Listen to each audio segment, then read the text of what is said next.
Well, it's May 17th. Today was the last day of turkey season for the 2025 spring gobbler season. I had a pretty good year. I killed 2 turkeys. Went with multiple of my buddies. My cousin killed one. One of my buddies I went with, we ended up missing one bird, which you'll see later in this video. But this first hunt right here is one with my cousin on North Carolina Youth Weekend. We ended up roosting the bird. Got in there within probably 100 yards, and he had a bunch of hens with him in the field. But I just did some soft calling and a little bit of heavy calling, responding to another hen, and he ended up coming on in, and my cousin put him on the ground. So I'll go ahead and roll that clip.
Got it, baby. Go.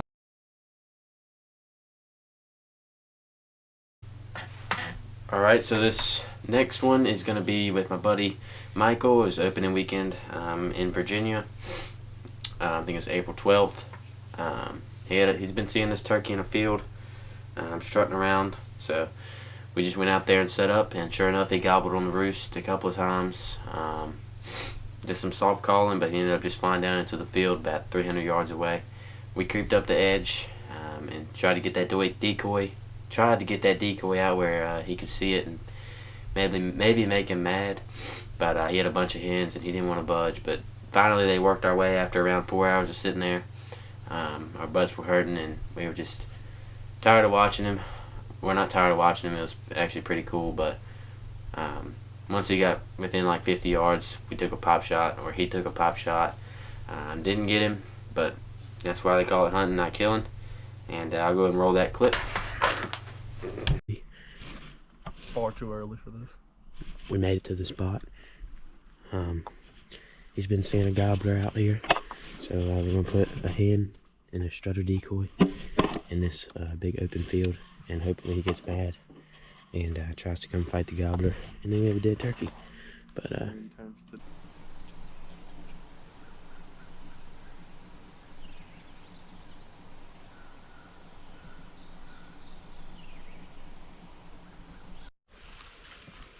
gonna try to move this strut decoy up and see if he can see it.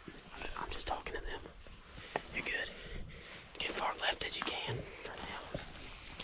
We're gonna try to move this strutter decoy out up on top of this little hill right here so they can see the decoy.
the wrong choke for this.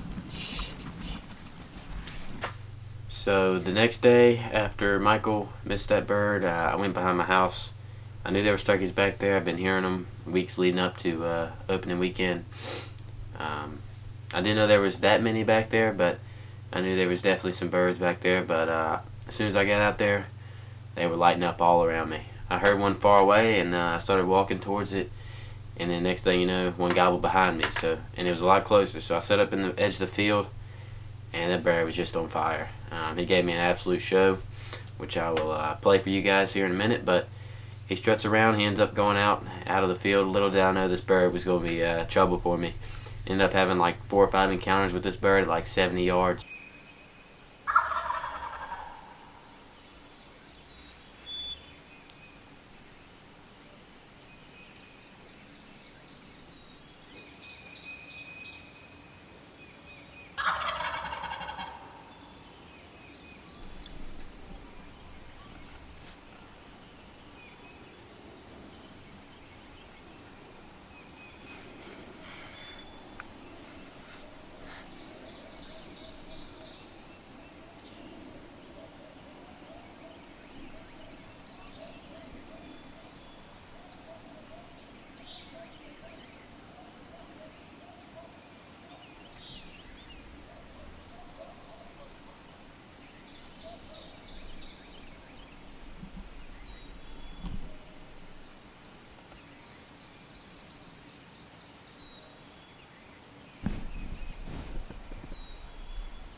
And after that bird works off, I decide to go further into the property and try to strike up another one. I go about halfway to the end of the property and I didn't hear nothing. And I decided to make the decision to turn around and go back after that bird. I made a circle down the creek, and I ended up seeing him again, the same bird, at like 70 yards, and he just worked on by and kept on going about his day. So I let him go, and I walked back down the creek, and ended up going deeper into the property, and I struck up 3 birds, which I thought was just one, but those 3 birds, they crossed the creek and they came in on fire. Came in within like 10 minutes, I want to say, and I killed one. So.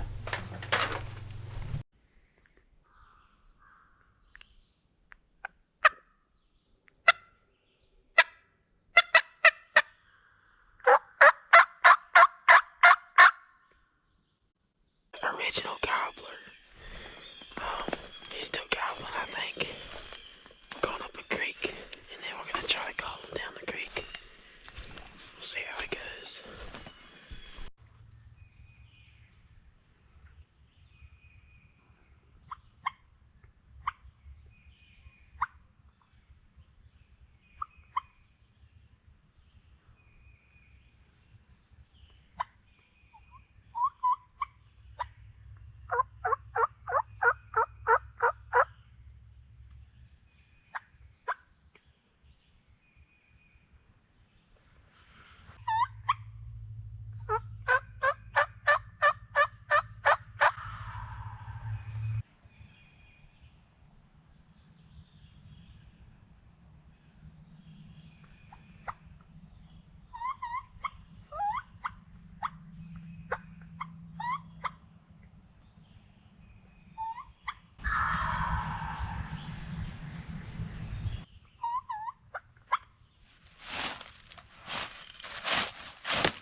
So down here at the river, there's a big creek. They gotta cross it to come here.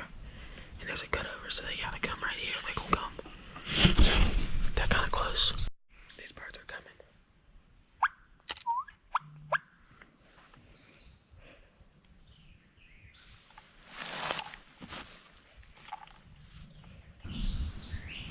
Just across the creek. Just on the line.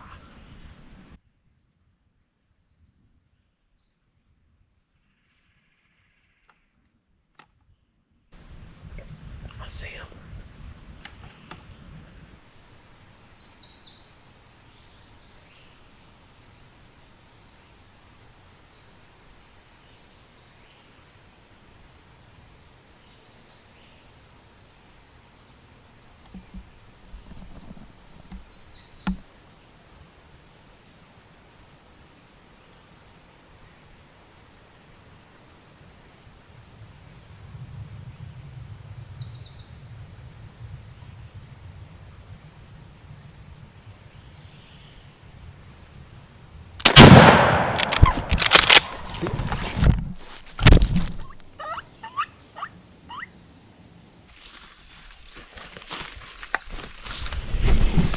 Got him. I got a gobbler. Man, that was a poke. That was a long ways. 3 of them crossed the big old creek from the neighbors.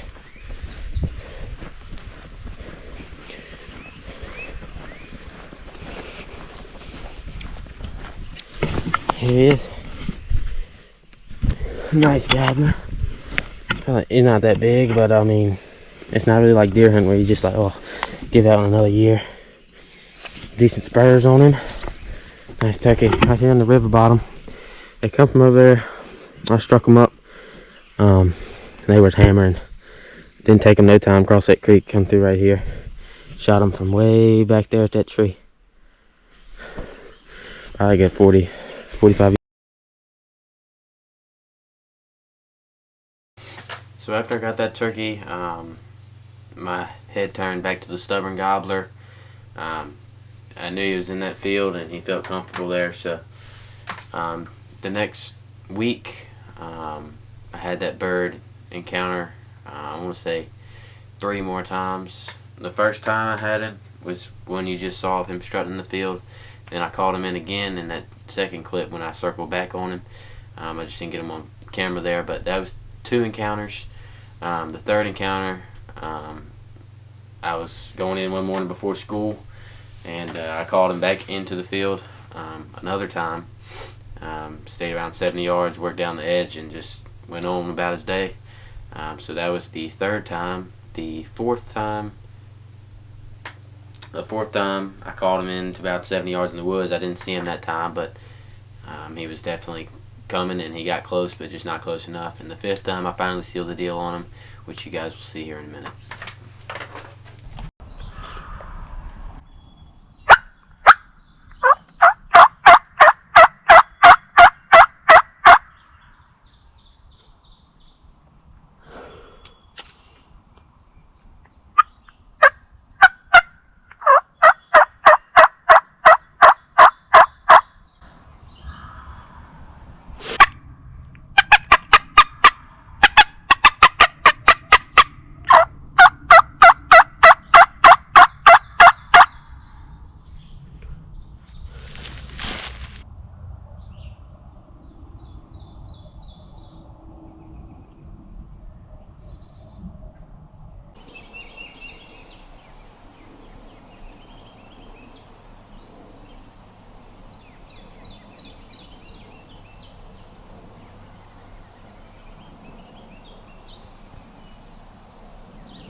So after the encounter of him coming down the field edge, and he ends up cutting in the woods right there, but I have to go to school that morning, so I leave him, and the next time we go, I take my dad with me in case, he hangs up. I put my dad where the turkey roosted one time, and I sat at the other spot, so if he came into 70 yards, my dad would be able to shoot him, and I'd be calling back here.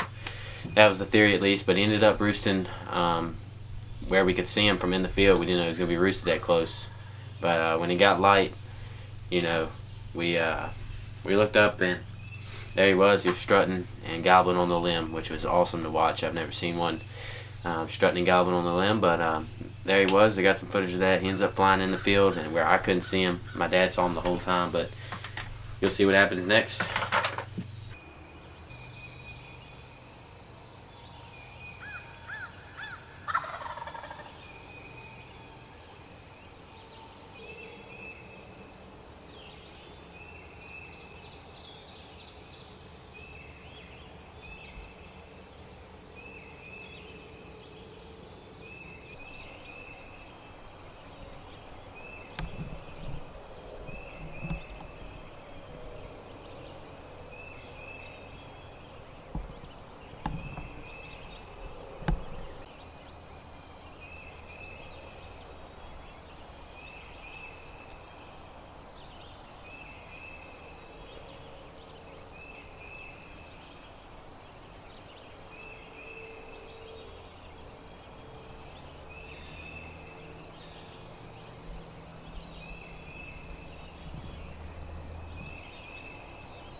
So those are pretty much all the hunts from this 2025 season.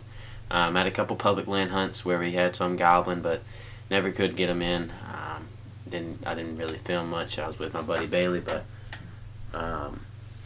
didn't really film much on those. But overall, pretty good season with Skulldagger Custom Calls. Check them out. Their Facebook link will be down in the description. Half of these I've killed with one mouth call from them. It's lasted me 2 years. I've just kept it in a fridge and trying to keep it fresh. But it's working the magic. I got the baby doll call if you want that one. That's when I use in this video whenever I'm using a mouth call. Great calls, great customer service, so definitely check them out. And I'm looking forward to another great season next year. And thanks for watching.